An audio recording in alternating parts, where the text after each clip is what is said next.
अस्सलाम वालेकुम वरहमतुल्लाहि वबरकातुहू।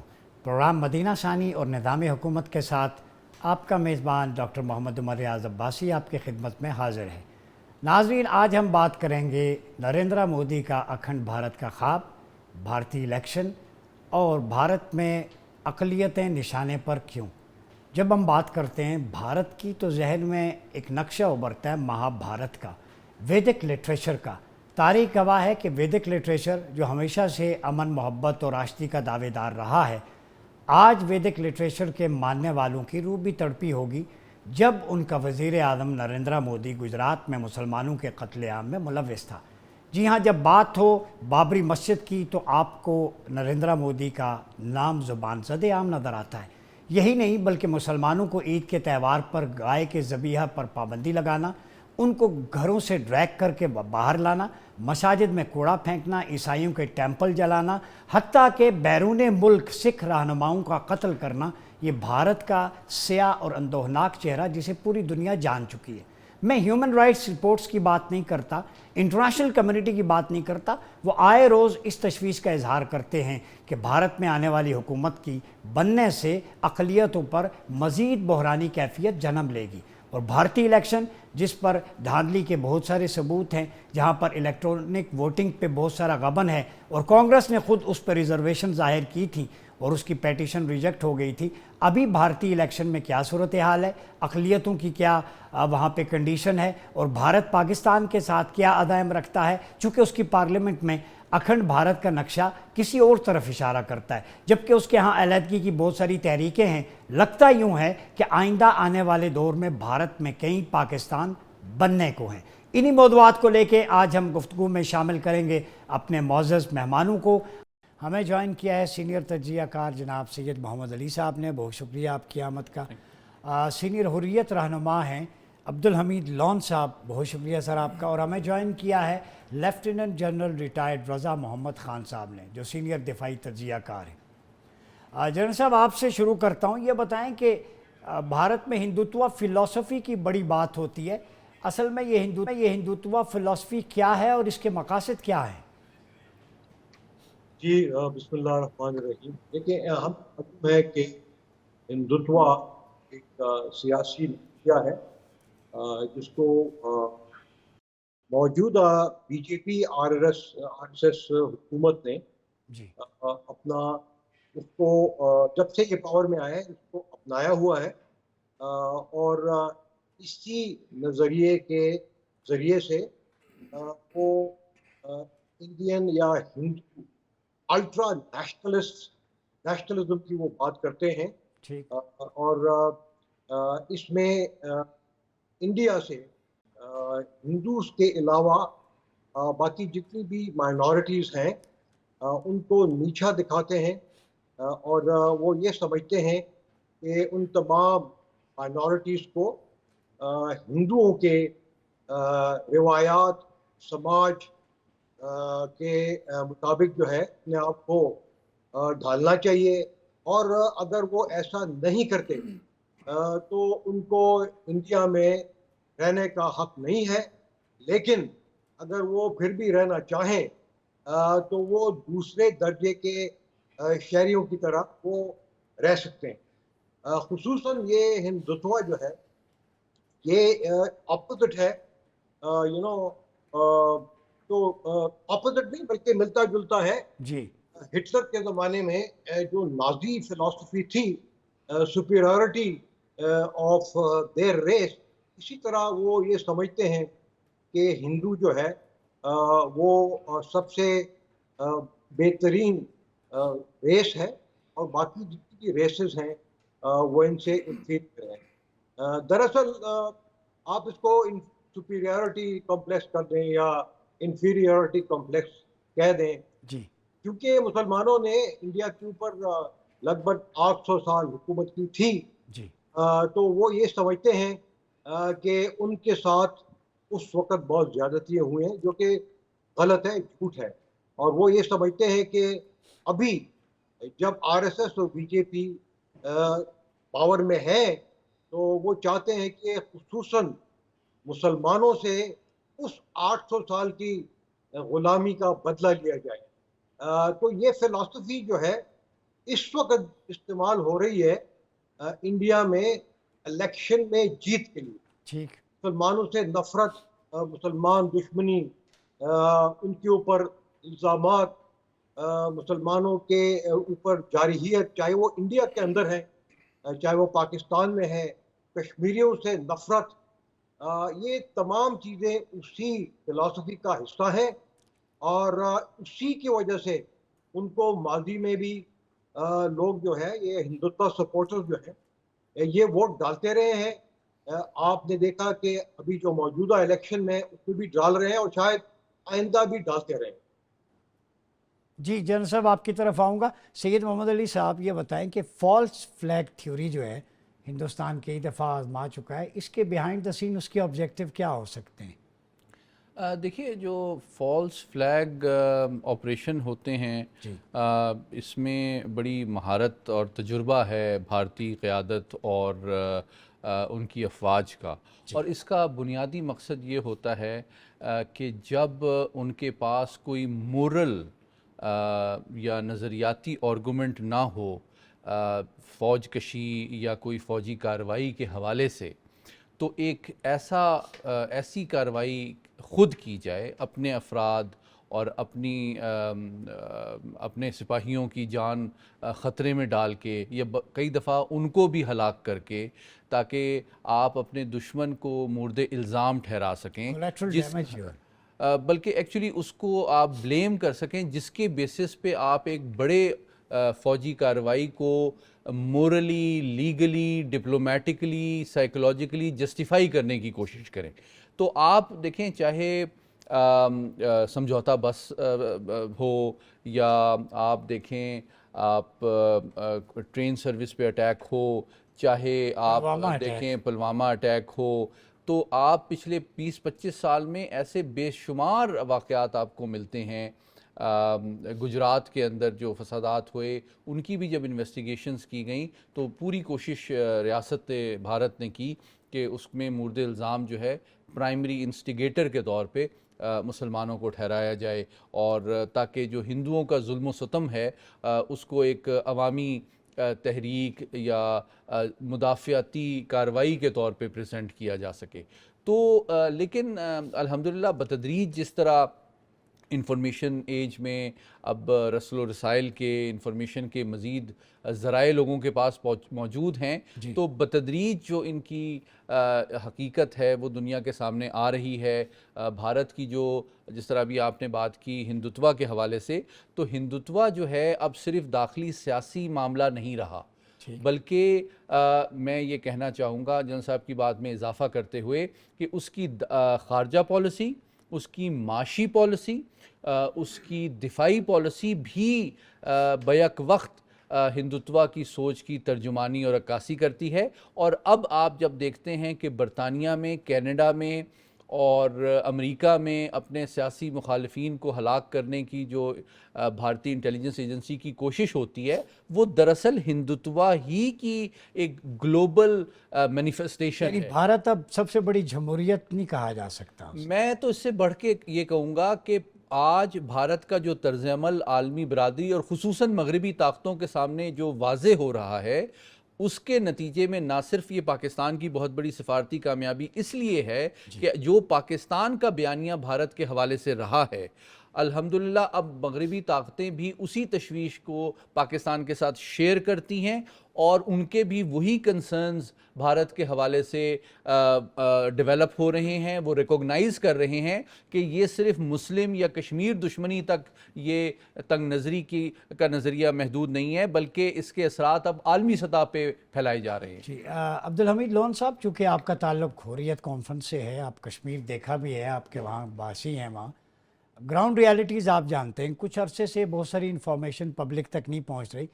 जो नरेंद्र मोदी का जो एटीट्यूड है गुजरात से ऑनवर्ड, जैसे सैयद मोहम्मद अली साहब ने कहा, जनरल साहब ने हिंदुत्वा की बात की, और जो टेंपल था आपको याद है बाबरी मस्जिद की जगह तामीर हुआ, वहाँ गार्बेज फेंक दिया गया मसाजिद में, लोगों को मारा गया, स्काफ के हवाले से जो पाबंदी है। तो कश्मीर की एक्चुअल पोजीशन क्या है? इंडिया वही तर्ज अमल इख्तियार किया हुआ है जो इजरायली फ़लस्तीन में कर रहे हैं, genocide, worst genocide against humanity, तो तो इस हवाले से बताइएगा।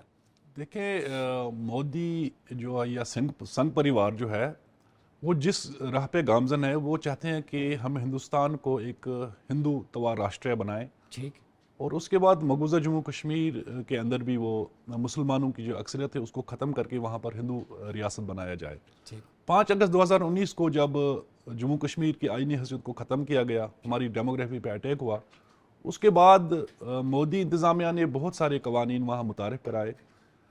कश्मीर के अंदर अगर इस वक्त देखें कि वहाँ पर फ्रीडम ऑफ एक्सप्रेशन नहीं है, ठीक वहाँ पर हर घर के बाहर फौजी खड़ा है, जुल्म सितम की आए रोज़ नई कहानियाँ सामने आती हैं। अच्छा, अब अगर आप इलेक्शन में भी जाएं, बीजेपी आज खूबज़दा थी कि जहां 5 अगस्त के इस इक़दाम के बाद वो दुनिया को मिसलीड कर रही थी कि कश्मीर में सब कुछ अच्छा है, वहाँ नॉर्मल सी है, मैं वहाँ तरक्की लेके आया हूँ, लोगों को रोज़गार दे रहा हूँ, वो सब झूठ था, क्योंकि झूठ के दावे थे। वो फिल्म इंडस्ट्री की तरह है। बिल्कुल इसी तरह जो अपना उनका झूठा बयानिया होता है। तो लेकिन दुनिया अब इस चीज़ को समझ चुकी है और आलमी इदारों ने भी इसको रिपोर्ट किया है। अगर आप देखें जो यूनाइटेड नेशंस का ह्यूमन राइट्स कमीशन है या जो एमनेस्टी इंटरनेशनल है, ह्यूमन राइट्स वॉच है, उन्होंने जो रिपोर्ट ज़ायल की है वो हिंदुस्तान के लिए अनकम्फर्टेबल है। तो इस इलेक्शन का कोई खैर की तवक्को है? कश्मीरियों पे क्या इम्पैक्ट होगा? नहीं देखें, अगर आप देखें कश्मीर के अंदर जो भारत के दावे हैं, अगरचे बैनुल-अक़वामी इदारों ने रिपोर्ट जो जारी की हैं उसमें लोगों ने हिस्सा नहीं लिया इलेक्शन में, बल्कि हिंदुस्तानी एक फीमेल जर्नलिस्ट इलेक्शन से पहले वहाँ पर लोगों से जब मिली तो उन्होंने कहा कि यहाँ इलेक्शन हो रहे हैं तो आप किसको वोट देंगे। लोगों का जो लब लहजा था, उनकी जो बॉडी लैंग्वेज थी, या जो उनका बागियानापन था, बल्कि नफरत का जो पन था वो भरपूर था उनकी उन बातों में कि कौन सा इलेक्शन, हम किसको वोट दें, क्यों दे दें, अभी फैसला करेंगे, अभी सोचेंगे। यानी कि लोगों को कोई दिलचस्पी नहीं थी वहाँ के वो जो इलेक्शन सैयद अली गिलानी ने कहा था हम पाकिस्तानी हैं, पाकिस्तान हमारा है, तो वो नारा पूरी वादी में गूंज रहा है अभी तक। इसमें कोई शक नहीं है कि सैयद अली शाह गिलानी का जो नारा है वो इस वक्त भी मकबूल है हर गली कोचे में कि हम पाकिस्तानी हैं, पाकिस्तान हमारा है। देखिए, ये एक ऐसा कज़िया है जो बैनुल-अक़वामी सतह पे एक तस्लीम शुदा कज़िया है, ठीक और अक़वाम मुत्तहिदा के अंदर हमारी करारदादें भी ही। 1947 में जब 2 रियासतों का वजूद आया, उस वक्त हमें वो हक नहीं दिया गया था, हालांकि हमारे साथ वादा किया गया। कश्मीरियों की गालिब अक्सरियत पाकिस्तान के साथ आना चाहती है, क्योंकि हम जोग्राफियाई तौर भी पाकिस्तान का हिस्सा है, इस्लामी तौर पे भी हमारा कल्चर, हमारे सारे रास्ते पाकिस्तान के साथ हैं। कॉमन है चीज़ें तो सारी। लिहाजा ये चौथी जनरेशन जो है, आज भी अगर आप देखें हमारे जब शहीद होते हैं तो वो हिलाली परचम में अपने आप को दफन करते हैं। पाकिस्तान के ये परचम। बिल्कुल, ये हिंदुस्तान और दुनिया भर को मैसेज है कि हम पाकिस्तान का हिस्सा है, लाजिम व मलजूम है, और ये रिश्ता कभी ख़त्म नहीं होगा। हिंदुस्तान जितनी भी साजिशें करे, जितना भी वो प्रोपेगेंडा करे, कश्मीर जो है ये एक बैनुल-अक़वामी सतह पे तस्लीम शुदा मसला है। जब तक आप लोगों को अपना हक देंगे, हक खुद रादित, मैं नहीं समझता हूँ कि बरसगीर जनूबी एशिया में अमन कायम हो सकता है।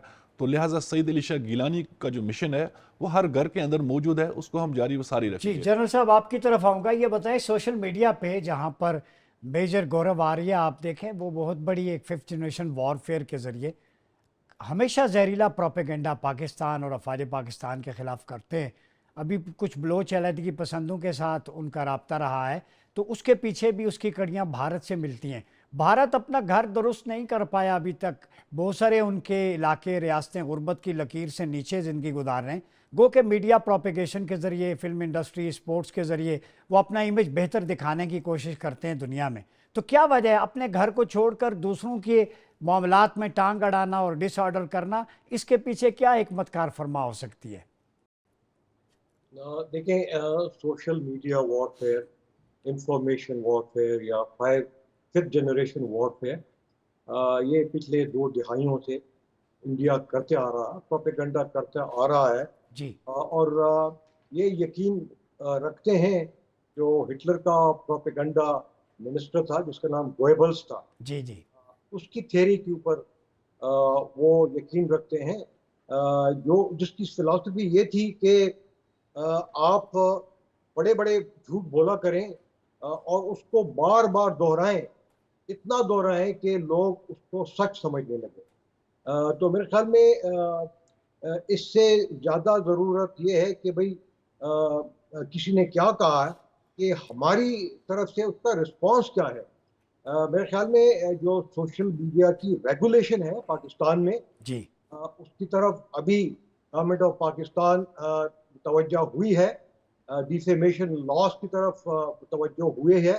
जी सोशल मीडिया हाउसेस या जो प्लेटफॉर्म्स हैं उनके ऑफिसेस इंडिया में तो मौजूद हैं, जिसके थ्रू उनकी अकाउंटेबिलिटी होती है, लेकिन अनफॉर्चुनेटली पाकिस्तान में मौजूद नहीं है। इसी तरह जो पेमरा ऑर्डिनेंस की अभी दोबारा एक रिवाइज फॉर्म जो है जी वो अमल में आ रहा है, तो उम्मीद करते हैं कि इस तरह पाकिस्तान के खिलाफ जो जहरीला प्रोपेगंडा है उसमें खुसूसी कमी आएगी। तो ख़त्म तो नहीं कर सकते, ख़त्म तो इस तरह होगी कि हम हर लेवल के ऊपर मीडिया के ज़रिए, एजुकेशन इंस्टीट्यूशंस के ज़रिए, सिविल सोसाइटी के ज़रिए, वालिदैन के ज़रिए हम अपने यूथ को एजुकेट करें कि सोशल मीडिया को सही तौर पर किस तरह हम इस्तेमाल कर सकते हैं और इसका जो गलत इस्तेमाल है उसके नुकसानात क्या है। लेकिन ये एक उसका सिर्फ एलिमेंट है। मैं वापस जाना चाहूँगा, आपने जो बेसिक सवाल किया था जी कि हिंदुत्व के क्या मकासद है। देखिए, मैंने जिस तरह पहले अर्ज किया कि वो खुसूसन मुसलमानों को टारगेट कर रहे हैं। 2018 के इंडियन सेंसस के मुताबिक जो टोटल तादाद थी इंडिया में मुसलमानों की, वो तकरीबन 210 मिलियन थी। जी लेकिन आज भी आप देखें कि वो इसको शो नहीं कर रहे हैं कि वो कितने हैं। 6 साल बाद भी वो कह रहे हैं कि 210 मिलियन है। ऐसा हरगिज नहीं है। मैं समझता हूँ कि कम से कम वो 220 मिलियन होंगे। उनका उस वक्त 2018 में जो माइनॉरिटीज़ का रेशो था वो तकरीबन 14.2 था। जी इस वक्त मैं समझता हूँ कि 15% है। लेकिन इंडियन पार्लियामेंट में उनकी जो रिप्रेजेंटेशन है वो सबसे कम है। ये कोई तकरीबन 10 साल पहले कम से कम 10% इंडियन पार्लियामेंट में लोअर और अपर हाउस में होती थी, लेकिन आजकल ये 4 और 5% के दरमियान है। एक सर्वे के मुताबिक 2050 में जो इंडियन मुस्लिम है, जिसमें हमारे कश्मीरी भाई भी शामिल हैं, जी उनकी जो टोटल पॉपुलेशन है वो 311 मिलियन बन जाएगी। और इंडिया के जो मुसलमान हैं, मेरे ख्याल में उनकी तादाद दुनिया के तमाम ममालिक से ज़्यादा होगी। तो वो अपने फिर हुकूक के लिए फिर लड़ेंगे, उनके लिए जद्दोजहद करेंगे, चाहे वो इंडिया के अंदर मुसलमान हो, चाहे वो बाहर इंडियन डायस्पोरा हो, चाहे वो मुसलमान हो, चाहे कश्मीरी हो या नॉन कश्मीरी हो, उनको अपने हुकूक के लिए लड़ना पड़ेगा।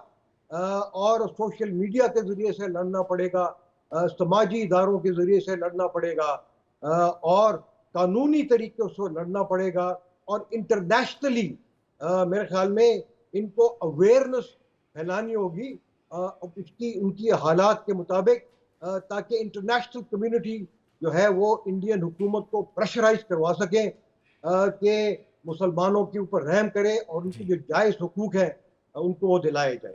जी बहुत शुक्रिया जनरल साहब, आपका पॉइंट आ गया। नाज़रीन, गुफ्तगू का सिलसिला जारी है। वक्त हुआ चाहता है एक छोटे से ब्रेक का, मिलते हैं ब्रेक के बाद। वेलकम बैक नाज़रीन, प्रोग्राम में एक दफ़ा फिर आपका खैर मकदम है। बात हो रही है नरेंद्र मोदी का अखंड भारत का ख्वाब और उसमें हायल रुकावटें, उस पर हम तजिया करेंगे। अब्दुल हमीद लोन साहब, मैं 2-3 चीज़ों की तरफ इशारा। एक तो ये कि हमारे यहाँ इंक्लूसिवनेस है पाकिस्तान के अंदर। देखिए, इक्तिसादी राहदारी की बात करें, अगर वो जो सिखों के हवाले से जो वहाँ बना उसकी बात करें, अगर पंजा साहब यहाँ पे एक रिलीजियस टूरिज़म के लिए मुख्तलिफ़ कम्युनिटीज़ आती हैं, यहाँ पे गिरजाघर सेवे हर चीज़ बड़ा एक इंक्लूसिव और डाइवर्सिटी हमें नज़र आती है।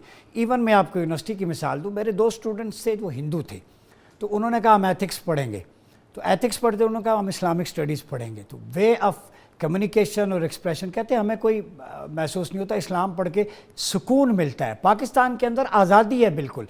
क्या हिंदुस्तान कहीं ये खौफ तो नहीं खाता कि कश्मीरियों को हक़ राय दे दिया तो तमिलनाडु का क्या होगा, वहाँ पे आसाम में क्या होगा, नागालैंड का क्या होगा, खालिस्तान का क्या होगा? तो बाकी तहरीकें जो सर उठा रही हैं, कहीं वो ना अपना हक़ राय दही मांगना शुरू कर दें? कोई ये वजह तो नहीं है जिसकी वजह से वो कश्मीर पे नहीं आते? देखें, पहली बात यह कि पाकिस्तान के अंदर, पाकिस्तान का जो आइन है उसमें यहाँ की अक़लियतों को बराबर के हुकूक हासिल हैं, तहफ़्फ़ुज़ हासिल है। उसके बरक्स हिंदुस्तान में अक़लियत इस वक्त अताब का शिकार हैं और उन्हें नित नए तरीक़ों से दबाने की कोशिश की जा रही है, और जो हिंदुत्वा नज़रिया उनका है उस पर मुकम्मल तौर पे वो उसको नाफिज़ कर रहे हैं। तो वहीं बहुत सारी रियासतों में जहां आज़ादी की तहरीकें चल रही हैं, जिस तरह से आपने बात की है कि नागालैंड है, मिज़ोरम है, मणिपुर है, असम है, पंजाब है, इस तरह से खालिस्तान, बिल्कुल इस तरह से जम्मू कश्मीर है, जहाँ पर बंदूक के ज़ोर पे लोगों को दबाया जा रहा है, उनकी आवाज़ को दबाया जा रहा है। मकबूजा कश्मीर में भी जब हम बात करते हैं आज़ादी की, हक खुद इरादत की, तो हमें गोली मार दी जाती है। तो ये तर्ज अमल अपनाया है मोदी ने, मगर मैं समझता हूँ कि ज़्यादा देर तक अब हिंदुस्तान बज़ोर ताकत उन्हें दबा नहीं सकता है, इस गैर कानूनी कब्ज़े को ज़्यादा देर तक कायम नहीं रख सकता है। कश्मीर के सॉल्यूशन, बिल्कुल, इसमें कोई शक नहीं है कि हमारी कुर्बानियाँ जो है वो लाजवाल है। ये कश्मीर एक ऐसा कज़िया है जो हिंदुस्तान को ले डूबेगा। हिंदुस्तान को गलतफहमी है कि कश्मीरियों को मैं बंदूक के नोक पर दबाकर शायद इस आवाज़ को ख़त्म करूं, ये हो ही नहीं सकता। आज हमारी चौथी जनरेशन लड़ रही है, ले डूबेगा इंशाल्लाह, और हिंदुस्तान हमसे आज़ादी मांगेगा। जिस तरह से 5 अगस्त 2019 के बाद उसने समझा कि मैं शायद इसको दबाऊं। आप देखें 47 का जेनोसाइड, उसके बाद 90s में वो अपराइजिंग आप देखें, 2008 की अपराइजिंग देखें, 2010 की जब शेख अब्दुल अजीज़ शहीद हुए, फिर 2016 में जब बुरहान वानी शहीद हुआ। तो लिहाजा हिंदुस्तान उस गलत फहमी से बाहर निकले। कश्मीरी कभी भी हिंदुस्तानी शहरी नहीं था, और ये बैलकवामी मसला है, ये कोई हिंदुस्तान का इंटरनल मामला नहीं है। अक़वाम मुत्तहिदा की करारदादें गवाह हैं। तो लिहाजा ये जो हिंदुस्तान मशक कर रहा है ला हासिल से कुछ हासिल नहीं होगा। वो अपने ऐड करना चाहता हूँ इसमें जी कि जो बुनियादी हकीकत आपको अपने नाज़रीन को बताना ज़रूरी है कि जो इस्लाम बर-ए-सग़ीर में फैला है, ये तशद्दुद और तलवार से नहीं फैला, ये मोहब्बत से, ये सूफिया कराम से, मुबल्लिगीन ने लोगों के दिल जीते हैं। ये इस्लाम की सॉफ्ट पावर है। जबकि जो तर्ज अमल और पॉलिसी बीजेपी की कश्मीर में है, अगर ये इस बात का सबसे बड़ा सबूत है कि उनके नज़रिए में कोई इंटेलेक्चुअल और मोरल अट्रैक्शन किसी के लिए नहीं है, इसीलिए तो वो जबर का सहारा ले रहे हैं, जो कि उनके नज़रिए का इस बात का सबूत है कि वो गलत है। जी जनरल साहब, ये बताएं कि अब्दुल हमीद लोन साहब जो हुर्रियत रहनुमा है, वो कहते हैं कि कश्मीर भारत को ले डूबेगा, और ये बात दुरुस्त है, इस्तियारतन कहें कि कश्मीर एक बहता लहू का दरिया है। 50 साल से इतना लहू बह चुका है कि उसकी तुंदो तेज मौजें भारत को बहा के ले जाएंगी। आपका क्या ख्याल है? मैं लोन साहब से बिल्कुल इत्तेफाक करता हूँ, और मैं जो आर्गूमेंट दूंगा वो एक्चुअली वो फाइनेंशियल आर्गूमेंट है जी। वो ये है कि अगर इंडिया का जो डिफेंस बजट है उसकी तकरीबन 48 बिलियन डॉलर सालाना होता है, शायद 50 हो गया हो, और चूंकि इंडिया की 3/4 अफवाज जो है वो कश्मीर पे कब्जा करने के लिए इस्तेमाल वो कर रहा है, तो ये एक अनटेनेबल किस्म की ये सिचुएशन है, क्योंकि उसको पता है कि इस तरह जो है वो मुमकिन ही नहीं है, और एक दिन आएगा कि फाइनेंशियली वो ये जानेगा कि ये मुमकिन नहीं है। सैयद मोहम्मद अली साहब, इन्होंने बात की बागात जलाना। मैं ethics and protocols of war, prophet Mohammad सल्लल्लाहु अलैहि वसल्लम के जो हैं, उसमें इनोसेंट को कत्ल ना करें, डिसफिगर द बॉडी, उसको अलाउ नहीं है, दरख्त ना काटें। हमारे नबी की तालीमात, एथिक्स और प्रोटोकॉल ऑफ वॉर तो ये हैं। हमने हिंदुस्तान ने जंग की, उनका पायलट कब्जे में आया, हमने गुडविल जेस्चर में ह्यूमैनिटेरियन ग्राउंड पे अभिनंदन को वापस भेज दिया। तो मुकाबले में तर्ज अमल क्या है? वो कश्मीरियों के बागात तक काट रहे हैं, नस्ल कुशी कर रहे हैं। क्या कहते हैं आप? देखिए जी, 3 बातें मैं आखिर में कहूँगा। पहली बात यह है कि आपने जो मिसाल दी पैगम्बर आखिरुज़्ज़मान सल्लल्लाहु अलैहि वसल्लम की, वो उनके बारे में रब कायनात जो है उनको इंसानियत के लिए बेहतरीन इखलाक की मिसाल करार देता है। तो वो पूरी इंसानियत के लिए इखलाक की आला तरीन मिसाल है, और दूसरी तरफ तंग नज़री और नफ़रत की सबसे बड़ी मिसाल है। तो ये 2 नज़रियों की जंग नहीं है, ये एक इखलाकी भी जंग है। ये अगर मैं एक एकेडमिक टर्म यूज़ करूँ, सॉफ्ट पावर की जंग है। ये सिर्फ हार्ड पावर की जंग नहीं है। ये अपनी हार्ड पावर, जो जिस तरह जनरल साहब ने कहा, 8-9 लाख जो फ़ौजी इन्होंने हार्ड पावर डिप्लॉय की हुई है इंडियन ऑक्यूपाइड कश्मीर में, उसके ज़रिए ये कश्मीरी भाइयों के दिल नहीं जीत सकते। तो क्या इनके पास 8 लाख फौज ये अपने हर जो डिस्प्यूटेड टेरिटरी है, हर कब्जा वाली जगह, हर जगह लगाएंगे? इनके पास इतनी हार्ड पावर नहीं है। ये तो बुनियादी तौर पे सबसे बड़ी दलील है हार्ड पावर पे रिलाय करना, कि आपके पास कोई इंटेलेक्चुअल, मोरल, नज़रियाती अट्रैक्शन और लॉजिक ही नहीं है कि आप जबर का सहारा ले रहे हैं दूसरे के ऊपर कब्जा करने के लिए। आप उसका दिल नहीं जीत सकते, उसको कायल नहीं कर सकते, उसको अपनी राइजिंग इकोनॉमी के बावजूद इकोनॉमिक इंसेंटिव नहीं दे सकते कि आप मेरे मुल्क में शामिल हों तो मैं आपको कोई फ़ायदा दूंगा। वो क्या नाम है, सैयद मोहम्मद अली साहब, मुझे एक हदीस याद आ रही है। आप सल्लल्लाहु अलैहि वसल्लम ने फरमाया, ला तमसुलुल बहाइम, डोंट टारगेट द एनिमल्स, यानी जानवरों की टारगेट किलिंग भी इस्लाम में जायज़ नहीं है। हमारे नबी की तो ये तालीमात हैं लॉन साहब। तो फिर इंडिया जो गाजर बोली की तरह मुसलमानों को काट रहा है, उसके बिहाइंड पर्पस क्या है? कब तक लाशें गिरती रहेंगी? देखें, ये इतने अहमक हैं कि गाय को ये बड़ा पवित्र समझते हैं, लेकिन इंसान की कोई कदर कीमत नहीं है। ये दरअसल हिंदुत्व नजरिए के तहत लोगों को इंसान को कत्ल कर दिया जाता है। तो यह है कि ये इनके जहनों में वो एक ऐसी चीज़ें भर दी जाती हैं कि इस रियासत को मुकम्मल तौर पे मुसलमानों से अलग कर दिया जाए। उस एसिड का भी कमाल हो सकता है जो पीते तो हो। जहाँ उनके फोर्सेस को इख्तियारात हासिल है और इस्तिस्ना हासिल है कि किसी जगह वो जवाबदेह नहीं है, वो मार सकते हैं, वो गिरफ्तार कर सकते हैं, किल कर सकते हैं, हमारी प्रॉपर्टी को ख़त्म कर सकते हैं। अगर आप देखें, जदीद हथियारों के दहाने खोले जाते हैं। मणिपुर में क्या देखा आपने? जिलाओ, घेराव, तशद्दुद, और मोदी 6 महीने तक उसने एक बात तक नहीं की उस पर। अब मकबूजा जम्मू कश्मीर में भी यही सूरत हाल है। हमारा लोगों की बुनियादी हुकूक सलब है, सब कुछ सलब है। ये जो है ना भारतीय फोर्सेस वहाँ। बहुत शुक्रिया अब्दुल हमीद लॉन साहब, सैयद मोहम्मद अली साहब, जनरल रिटायर रदा मोहम्मद खान साहब। प्रोग्राम में से ब्रेक का वक्त हुआ चाहता है। ब्रेक के बाद वापस आएंगे तो हमें हिंदुस्तान से दिल्ली के मारूफ सहाफ़ी रवि श्रीवास्तव ज्वाइन करेंगे, जो वहाँ ताज़ा तरीन सूरत हाल पे और अखंड भारत की फ़िलासफ़ी पे बात करेंगे। मिलते हैं एक छोटे से ब्रेक के बाद। वेलकम बैक नाजरीन, प्रोग्राम में एक दफ़ा फिर आपका खैर मकदम है।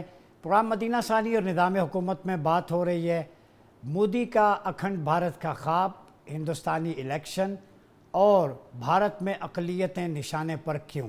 इस वक्त हमें ज्वाइन किया है नई दिल्ली से भारत के मारूफ सहाफ़ी रवि श्रीवास्तव ने। श्रीवास्तव साहब, धन्यवाद हो आपका, बहुत शुक्रिया, आपका खैर मकदम करते हैं प्रोग्राम में। ये बताइएगा कि क्या नरेंद्र मोदी दोबारा प्रधानमंत्री बन पाएंगे और इस सूरत में उनके अगले ऑब्जेक्टिव्स और अदायम क्या होंगे? बहुत मुश्किल है। इस बार हालात हिंदुस्तान में जो इंतखाब चल रहे हैं, चुनाव चल रहे हैं, इनमें काफ़ी हालत ख़राब है जी। मगर जैसा कि आप देख चुके हैं कि 2014 में, 2019 में मोदी बहुत तादाद के साथ में पार्लियामेंट सीटें जीत करके आए हैं, इसलिए उनका हौसला बुलंद है। और उनके जो कार्यकर्ता हैं जो ज़मीन पे काम करते हैं, वो भी काफ़ी ज़ोर लगा रहे हैं कि मोदी एक बार फिर जीत करके आ जाए।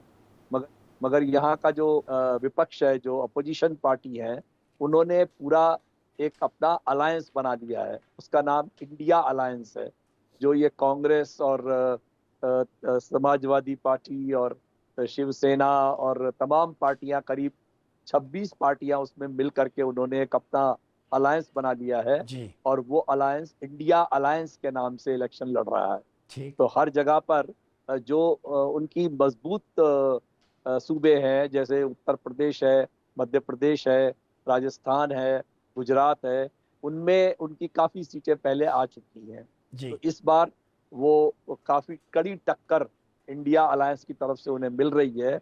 बाकी हमें 4 तारीख को पता लगेगा कि कौन आखिर में जीत के आता है। अच्छा ये बताएं श्रीवास्तव साहब कि भारत में जो मुसलमानों की दार है और अक़लियतों की, हमने देखा आए दिन कहीं ना कहीं मॉस्क का बर्निंग का इशू आता है, मुसलमानों को जो है वो टॉर्चर किया जाता है। इस हवाले से कांग्रेस क्या इक़दाम कर रही है, इस पर ज़रा रोशनी डालें।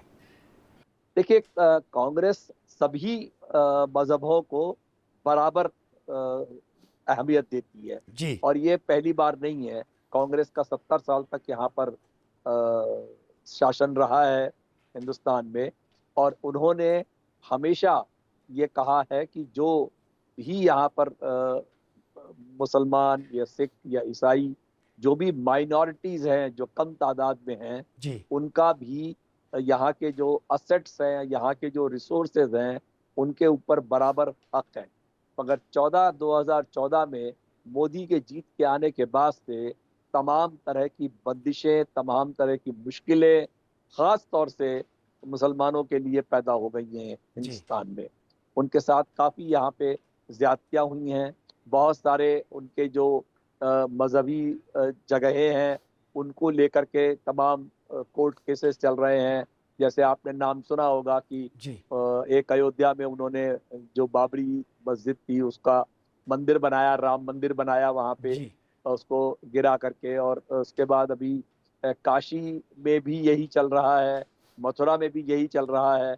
और कोशिश की जा रही है कि और जो तमाम इबादत गाहें हैं, उनको किस तरीके से टेक ओवर किया जाए, मदरसों को किस तरह टेक ओवर किया जाए, जी यूनिवर्सल यूनिफॉर्म सिविल कोड लागू किया जाए, जिससे कि उनके जो पर्सनल मैटर्स हैं वो भी सारे एक जैसे कर दिए जाएं। तो ये इस तरह से उनके साथ में एक सीएए का कानून आया, जिसमें उन्हें बाहर से आने वाले तमाम लोगों को जो हिंदू हैं उनको सिर्फ यहाँ पर सिटीजनशिप दी जाएगी, मगर मुस्लिम्स को नहीं दी जाएगी।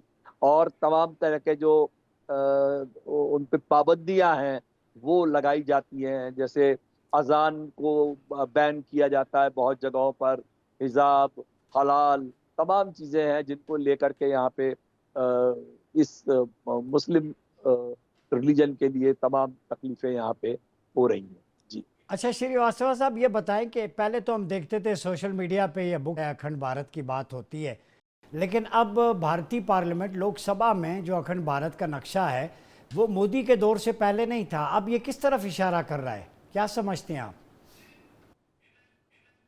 बिल्कुल, ये जो इस समय यहाँ पर 10 सालों से जो रूल चल रहा है, भारतीय जनता पार्टी और आरएसएस उनका जो करने वाला संगठन है, वो भारतीय जनता पार्टी का एक यहाँ पर जो एक बड़ा ग्रुप है, जी वो इस हिंदुस्तान को हिंदू राष्ट्र घोषित करवाना चाहता है कि जी ये एक हिंदू राष्ट्र है। जी इसको लेकर के बहुत यहाँ पे विरोध है, बहुत लोगों ने इसको सख्ती से बोला है। और असलियत क्या है कि जो पार्लियामेंट है, उस पार्लियामेंट के अंदर अगर 2/3 मेंबर पार्लियामेंट उनकी पार्टी के आ जाते हैं, जो बीजेपी है, तो ये लोग यहाँ का आइन और यहाँ की जो जमहूरियत है उसको पूरा ख़त्म करना चाहते हैं और आइन को बदल देना चाहते हैं।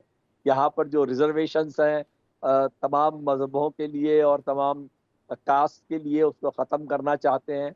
और ये कोशिश है जो इन्होंने जी इस बार पहले ही इलेक्शन के पहले एक नारा दिया, अब की बार 400 पार, उसका मकसद यही था कि ये चाहते हैं कि 543 की जो पार्लियामेंट है उसमें इनके ही 400 से ऊपर उम्मीदवार जीत के आ जाएं, ताकि ये तमाम जो इनके नापाक इरादे हैं उनको अंजाम दे पाएं। पर ऐसा बहुत मुश्किल दिखता है, क्योंकि इनकी इतनी तादाद में सीटें आने वाली नहीं हैं। अच्छा ये बताइएगा कि अगर नरेंद्र मोदी प्रधानमंत्री बन जाते हैं, दोबारा उनका चुनाव हो जाता है, जैसे आपने कहा अब की बार 400 के पार, तो अक्सरियत हासिल हो जाती है, तो पाक भारत ताल्लुकात को किस तरह आप देखते हैं, कैसे पिन आप? निश्चित रूप से, यकीनन, क्योंकि उनका जो मुद्दा है वो यही है कि वो पाकिस्तान को हर सूरत में एक दुश्मन मुल्क के तौर पे यहाँ जी पर हिंदुस्तान में प्रोजेक्ट किया जाता है। हर हर हर बात में ये कहा जाता है कि अगर कोई भी मोदी के पक्ष में बात नहीं करता, उनके हक में बात नहीं करता, तो उसे कहा जाता है कि आप पाकिस्तान चले जाइए। तो निश्चित रूप से ऐसा होगा कि अगर वो वापस पूरी तादाद में जीत के आते हैं, तो वो जो इंडो पाक रिलेशंस हैं वो कुछ इम्प्रूव होने के आसार नहीं नजर आते हैं। जी और पर ये भी एक बात है कि मोदी की ताकत अगर वो पूरा मेजॉरिटी हासिल भी नहीं करते हैं, तो शायद वो बहुत कम तादाद में उनकी सीटें आएंगी और उनकी ताकत बहुत कम हो जाएगी। ये बात भी निश्चित है। पर ये जो आप बात कह रहे हैं ये दुरुस्त है, क्योंकि अगर मोदी जीत के आते हैं तो वापस वही माहौल जो पिछले 10 सालों से बना हुआ है वही चलता रहेगा। जी जी बहुत शुक्रिया रवीश तौर साहब। नाजरीन, हिंदुस्तानी साफ़ी से हमारी बातचीत हो रही थी। आज के प्रोग्राम का समअप ये है कि भारत जो कि अखंड भारत के ख्वाब को लेकर चल रहा है, उसे भूलना नहीं चाहिए कि वहाँ पे अक़लियतें बहुत बड़ी तादाद में रहती हैं, मुसलमान आबाद हैं और मुख्तलिफ़ अलहदगी की तहरीकें भी चल रही हैं, चाहे वो नागालैंड हो, मुसलमानों की हो, आसाम में हो, चाहे वो खालिस्तान की तहरीक हो। ऑपरेशन गोल्ड स्टार किसी से ढका छुपा नहीं। जब हिंदुस्तानी आर्मी चढ़ दौड़ी थी उन सिख लोगों के अकायद के सेंटर पे, जहाँ पे वो इबादत में मसरूफ़ थे, कई लोग हलाक हुए थे, वही फ़िलासफ़ी नरेंद्र मोदी लेके आगे चलना चाहते हैं। उसकी मिसाल अयोध्या में भारतीय हुकूमत की तरफ से मंदिर की तामीर, उसमें एल.के. अडवाणी, नरेंद्र मोदी का बड़ा रोल था। गुजरात के फसादात में नरेंद्र मोदी जो प्रधानमंत्री हैं, मुसलमानों को गाजर मूली की तरह ज़िबा किया, वो भी आपके सामने है। अब देखना यह है कि अगर बीजेपी मुनासिब सीटें लेके दोबारा इक़्तिदार में आती है तो पाकिस्तान के साथ उसका रिलेशनशिप क्या होगा, कश्मीर का स्टेटस क्या होगा, क्योंकि पूरी दुनिया की नज़रें इस इलेक्शन पर हैं और दुनिया चाहती है कि रवादारी और तहम्मुल के माहौल में बातचीत आगे बढ़े। अगर हिंदुस्तान चाहता है कि बराबरी की बुनियाद पर मुज़ाकरात होने चाहिए तो हिंदुस्तान को समझना होगा कि पाकिस्तान भी बरादरी की बुनियाद पर ताल्लुक़ चाहता है। पाकिस्तान कश्मीर के मुसलमानों को साइड पे रख कर कोई बातचीत नहीं कर सकता, वो एजेंडा पहले होगा और वहाँ के मुसलमान अक़लियतों को उनके हुकूक मिलने चाहिए। अपना बहुत ख्याल रखिएगा। अपने मेज़बान डॉक्टर उमर याद अब्बासी को इजाज़त दीजिए। अल्लाह हाफ़िज़।